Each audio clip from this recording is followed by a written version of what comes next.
الحمد لله رب العالمين حمدا كثيرا طيبا مباركا فيه ونشكره شكرا يليق بجلال وجهه وعظيم سلطانه ثم نصلي ونسلم الأتمان الأكملان على الحبيب البشير محمد المصطفى وعلى آله طيبين طاهرين وصحابته غر ميامين وتابعين لهم بإحسان إلى يوم البعث والنشور وبعد. السلام عليكم ورحمة الله وبركاته. ambe yala fo amba wali mando amba barkada kayini masabala fe kambe sobo manga fota woni ketaw ananga ngane tabela kishini nama chama ambo nyini ala fe ko ke jono samantika jomin kada e katime dan fen be ka nanyo mandanyo ontina dan tuguni no de abul qasim muhammadul bashir sallallahu alaihi wasallam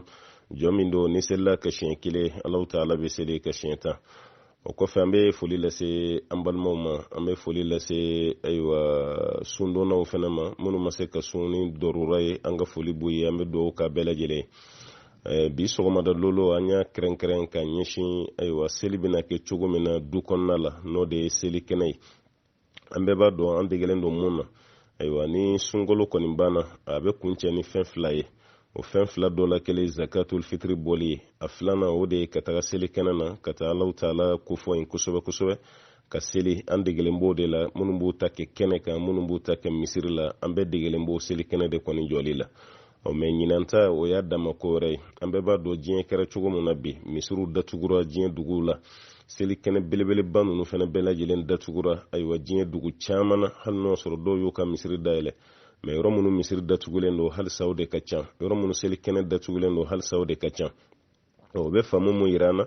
nyinan seli kene tina ke jamana chaman bolo jamana chaman be wulu ka seli kene tina ke bi nyina atina ke misiri la nyina atina ke kene bo fene ka nyina o munu be ka fo ko seli kene tina ke u bolo ka jamana o ka o bayira ka fo munu confinement do an kambolu dema munu be confinement na Amerique an kambolu dema munu be confinement na Europe an kambolu dema munu confinement do Afrique dugu dola an kambe aw dema otumana aw kanyina seli kene ko abina ke chugodi bi sogoma da lolo wa kren yelendo o de kama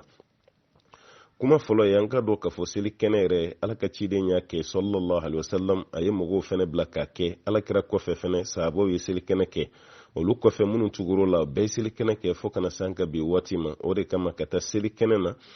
o de kama matunu parce que alakira ka wati fo bi seli kene ko madabla watina dabla fene yani jin wuliche mo bela jilena ta seli kene re keli akiri jume sharia la akiri don kala faranyonko anga karamo ba fulano imam shafi'i ani imam maliki olu tarani seli kene sunna lamade o ya yira kafo ko sunna do mu sunna gele na mafama ko sunna muakkada ko sunna gelendo maliki o fobagay shafi'i o fobagay o katana e ko farda do me fardu kifaya ba manan kay munyi be wajibi do meni mogo do yake abe bin ka bo mogo do ka karamo min tarano sirai o ahmad bin hanbali alika jamabe mun ka farda yere do de me fardu kifaya do akeleme komi janaja seli ni jama do sorola ka seli shuka otumana be bin ka bo jama do nuka me ate be jama mafiu jama be ki banka seli shuka no te jama be juru musoro otumana seli kene fene bo chugo de la koni jama do sera ka seli kene ke a farda be bin ka bo doka me ni be yi banka ta seli kene na nyogo fe be ba juru musoro nyogo fe abe fode mako fardu kifaya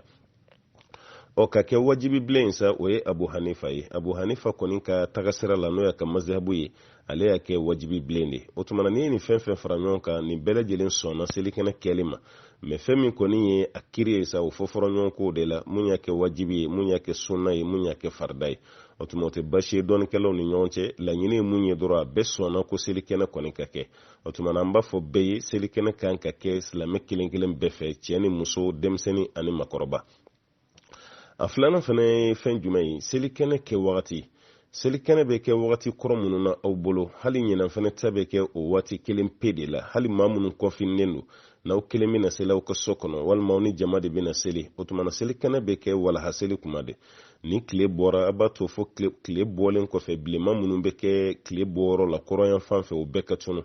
bo bela jelen be tunu ni jetimene jumai o bela jelen be tunu ni militi tan duru nyona de militi tan duru o kofe kile bolen kofe ni militi tan duru ye o tumana bleman betunu o kore mi hal aw munun te kile ya o ka jamana kono kuma te ka fa bora walma mabbo ni application de bawbulo o tumana application na sebene merom na ko shuruk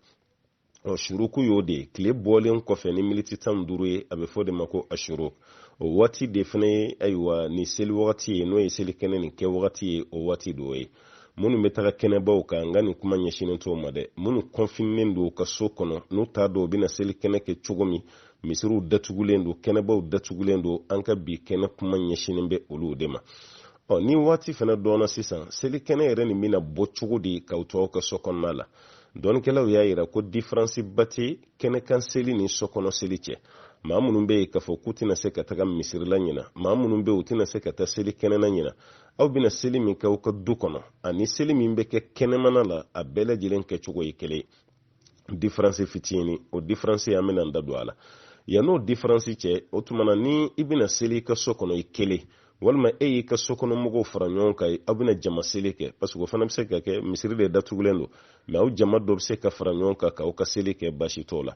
ni jama yɛrɛ ma se ka fara ɲɔgɔn kan ka seli kɛ yɔrɔ min i kelen b'i ka seli kɛ o mana kɛ muso ye o mana kɛ cɛ ye o mana kɛ denmisɛnnin o mana kɛ makɔrɔba ye i kelen b'i ka seli kɛ o tuma na sisan a kɛra aw jama sera ka fara ɲɔgɔn kan dɔ ka du kɔnɔ walima dɔ ka ga kɔrɔ k'aw ka seli kɛnɛ bɔ walima kelen kelen de don walima du kɔnɔmɔgɔw de farala ɲɔgɔn kan sisan dutigi yɛrɛ ka kɛ alimami ye walima duden dɔ ka kɛ alimami ye o tuma na o seli kɛcogo de filɛ fatiya kalannen kɔfɛ ni i jɔra yanni i ka se fatiya ma i bɛ alahu akubaru de fɔ fɔlɔ wala alahu akubaru diferansi min b'ale ni seli tɔw cɛ o ye nin ye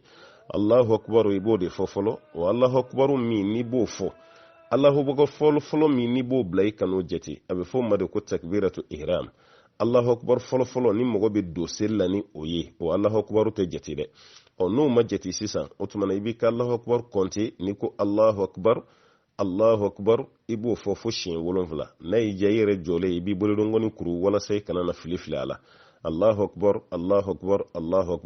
o tuma na i b'a fɔ fo siɲɛ 7 i jɔlen arakan fɔlɔ la i ka arakan fɔlɔ i b'a Allahu akbar nin fɔ siɲɛ 7 i don waati seli la an y'a f'i ɲɛna i bɛ don seli la ni kibaru fili min ye o Allahu akbar tɛ compter sisan i bɛ sɔrɔ ka Allahu akbar de fɔ siɲɛ 7 ka da ɲɔgɔn sanfɛ ni o Allahu akbar banna i bɛ sɔrɔ ka suratu fatiha de kalan sisan suratu fatiha i bɛ sɔrɔ k'o de kalan ni ye suratu fatiha kalan ni tilar'o la tuma min na e yɛrɛ b'a lajɛ sura min ka nɔgɔ i ma i b'o kalan ka d'a kan sura min ka nɔgɔ i ma mais n'i ko fo kira yɛrɛ ka waati la kira tun bɛ sura jumɛn kalan o tuma na sura 2 ɲɔgɔnna tun bɛ yen ala kira tun b'o de kalan arakan fɔlɔ la sallallahu alaihi wasallam sura dɔ bɛ a bɛ fɔ a ma ko suratu qafi a tun b'o kalan walima suratul a'la caman b'o de dɔn suratul a'la n'an b'a fɔ a ma ko sabi suma rabbikal a'la o sura o tuma na i b'o kalan ala kira tun bɛ nin 2 dɔ la kelen kɛ sallallahu alaihi wasallam n'o de ye ka suratul qafi kalan walima ka sabi suma rabbikal a'la o sura k'o kalan o tuma na n'i sera ka nin fɛn o fɛn kɛ i sera ka baara ɲuman kɛ i ka seli kɔnɔna la ka da ka ala kira y'o kɛ alayhi salatu wasalam arakan filanan na sisan i bɛna o la n'i nana arakan filanan na ayiwa i bɛ kibaru ni fili tuguni o kɔrɔ arakan filanan i bɛ wuli k'i jɔ ni kibaru fili min ye i kan'o jate dɛ i bɛ wuli k'i jɔ ni kibaru fili min ye arakan filanan na i kan'o jate sisan nɔ i bɛ kibaru de fili sisan siɲɛ 5 i ka arakan filanan na siɲɛ 5 Allahu akbar o siɲɛ 5 o tuma na o tɛ fara dɔɔnin kan n'i y'a fara dɔɔnin kan a bɛ kɛ komi i ye siɲɛ 6 de kɛ sisan o bɛ k'i ka arakan filanan ye ni tilar'o kibaru fili la i bɛ sɔrɔ ka fatiya de kalan sisan i bɛ suran de kalan i bɛ fatiya de kalan fatiya kalannen kɔfɛ suran 2 dɔ la kelen bɛ yen i b'o kalan ka d'a kan suratul qamari n'i sera k'o kalan o ye mɔgɔ kalannenw ka ko ye n'i ma se o la suratul ghashiya wala hal ataka hadithun ghashiya i b'o kalan i ka arakan filanan na ni suran bɛɛ tɔgɔ fɔra pour que i ka ala kira ka sunna de dɔn seli nin kɛcogo la mais ni maa fɛn fɛn ma se ka nin suran ninnu kalan baasi si t'a la suran minnu b'i kun na i b'olu kalan kɛrɛnkɛrɛnyala an ka musokɔrɔbaw n'a fɔra ko kelen ka nin seli kɛ a caman na olu tɛna se ka nin suran kalan o tuma na suran min ka nɔgɔ i ma i yɛrɛ b'o suran kalan o tɛ kɛ baasi ye Alahu Taala yɛrɛ de ko k'an ka fɛn kalan kuranɛ la fɛn min ka nɔgɔ an ma mais alakira ye suran minnu kalan a ka seli kɛnɛ bɔ ninnu na ka caya olu suran de kɔni ye nin ye n'i sera k'o kalan i ye baara ɲuman kɛ n'i ma se k'o kalan i ma baara jugu kɛ suran min ka nɔgɔ i ma i bɛ sɔrɔ k'o suran kalan an b'a ɲini masaba ala fɛ ala k'an bɛ sɔn ma ala ka faamuya di an ma o tuma na nin ye seli kɛcogo ye maa min bɛ fɛ ka seli k'i ka so kɔnɔ nin y'o ka lahalaya ye an bɛ fitinin min fara kan sisan n'an bɔra ka taa kɛnɛ ninnu na n'o ye seli kɛnɛ ye an bɛ bɔ ka taga kɛnɛ minnu na o la an bɛ khutuba de mɛn alimami na ni alimami tilara nin seli la dɔrɔn a bɛ wuli k'i jɔ a bɛ khutuba kala an b'o de ye ka caya alimami bɛ khutuba kala an ye mais e min bɛna seli ka so kɔnɔ dɔɔnikɛla fanba bɛ mun kan ko khutuba kalan t'o la k'a fɔ ko dɔ ka wuli k'i jɔ ka khutuba kalan ye an bɛɛ b'a dɔn seli bannen kɔfɛ de khutuba bɛ kalan mais n'a bɛna kɛ seli so kɔnɔna de la walima a bɛna kɛ guakɔrɔla de la ko tuma na khutuba bɛ bin ka bɔ a la khutuba bɛ kalan misiri t'a la khutuba bɛ kalan kɛnɛbaw t'a la mais fɛn min bɛna kɛ so kɔnɔna la ko khutuba bɛ bin ka bɔ o la o b'a yira k'a fɔ ko différence min b'a ni selikɛnɛ ta cɛ o ye khutuba ko de n'o kɔni tɛ différence foyi t'a ni selikɛnɛ ta cɛ a bɛ selikɛnɛ ta bɔ cogo min na waati bɛɛ o tuma na nin fana bɛ kɛ o cogo kelen pe de la différence t'u ni ɲɔgɔn cɛ o tuma na an bɛ dugawu de kɛ lajarabi min kɛra sababu ye ka silamɛw koron ka so kɔnɔ nin cogo la Ameriki jamana kan lajarabili min kɛra sababu ye ka silamɛw koron ka so kɔnɔ Europe jamana kan lajarabili min kɛra sababu ye ka silamɛw koron ka so kɔnɔ Asie dugu caman na lajarabili min kɛra sababu ye ka silamɛw koron ka so kɔnɔ o tɛ taa Misiri la Afriki dugu caman na an b'a ɲini Ala fɛ Ala k'o lajarabili wuli Ala k'o lajarabili wuli Ala ka hɛrɛ k'an ye Ala k'an sabati Ala k'an sutura bana nin fana a ye maa minnu minɛ Ala ka kɛnɛya d'u ma a ye maa minnu minɛ Ala ka kɛnɛya d'u ma minnu ma sɔrɔ bana nin fɛ halisa Ala ka kɛnɛya sabatilen d'u ma Ala ka don ni bana nin cɛ minnu yɛrɛ bɛ yen k'u fatura bana nin kɔnɔ k'u to ka diinɛ jɛlen kan n'o ye silamɛya ye Ala ka yafu ma Ala ka dayɔrɔ ɲuman nɔgɔyaw ye Ala ka arijinɛ nɔgɔya n'u bɛɛ ye Ala ka seedu suya baraji Ala k'o da n'u bɛɛ lajɛlen ma o tuma na nin de tun ye selikɛnɛ kɛcogo ye